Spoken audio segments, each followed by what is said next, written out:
রাতে মহিলাদের কর্মস্থল সংক্রান্ত বিতর্কিত বিজ্ঞপ্তি মুছে ফেলতে হচ্ছে রাজ্য সরকারকে। আরজি করের ঘটনার পর মহিলাদের রাতের শিফটে কাজ যতটা সম্ভব কমাতে একটি বিজ্ঞপ্তি প্রকাশ করেছিল রাজ্য। তা নিয়ে বিতর্ক কম হয়নি, বিভিন্ন মহলে সমালোচিত হয়েছে ওই বিজ্ঞপ্তি। বিতর্কিত ওই বিজ্ঞপ্তির গ্রহণযোগ্যতা নিয়েই এবার প্রশ্ন তুলে দিলেন সুপ্রিম কোর্টের প্রধান বিচারপতি DY চন্দ্রচূড়। কড়া প্রশ্নের মুখে পড়তে হলো রাজ্যকে।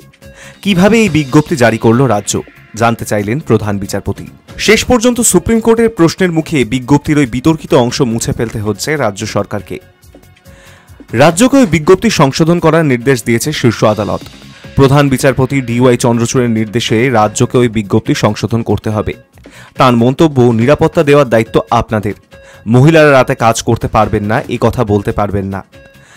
রাজ্য সরকারের জারি করা ওই বিজ্ঞপ্তির যৌক্তিকতা নিয়েও প্রশ্ন প্রধান বিচারপতি। তিনি বলেন, বিমান পরিষেবা, সেনায় অনেক মহিলা রাতে কাজ করেন, ফলে এই বিজ্ঞপ্তি কেন?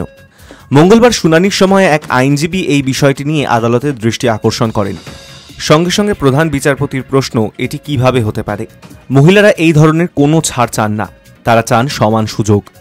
মহিলা ডাক্তাররা সব পরিস্থিতিতেই কাজ করতে চান, তাদের সব পরিস্থিতিতে কাজ করা উচিত। রাজ্যকে এটি সুনিশ্চিত করতে হবে।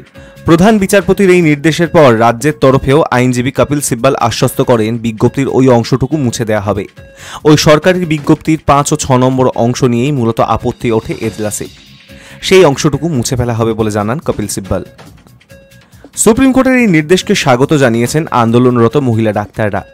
আরজি করে junior resident doctor Riya Bera বলেন, আমার সঙ্গে যে ছেলেরা পড়াশোনা করছেন তারা সমান পড়াশোনা করে এসেছেন, তাহলে কাজের ক্ষেত্রে কেন আমরা সমান সুযোগ পাবো না?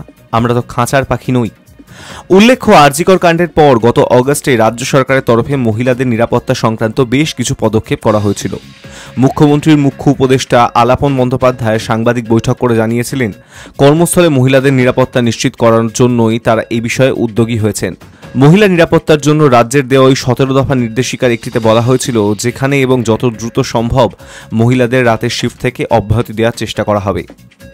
রাজ্যের ওই পদক্ষেপগুলির মধ্যে একটি ছিল সমস্ত হাসপাতালে মহিলাদের জন্য পৃথক বিশ্রাম কক্ষ, শৌচালয় এবং প্রতিটি তলায় জলের বন্দোবস্ত করা। বিচারপতি চন্দ্রচূড় রাজ্যের আইনজীবীকে জানিয়েছেন, মহিলা ডাক্তারদের বিশ্রাম কক্ষে বায়োমেট্রিক ব্যবস্থা রাখতে হবে। Hi news network.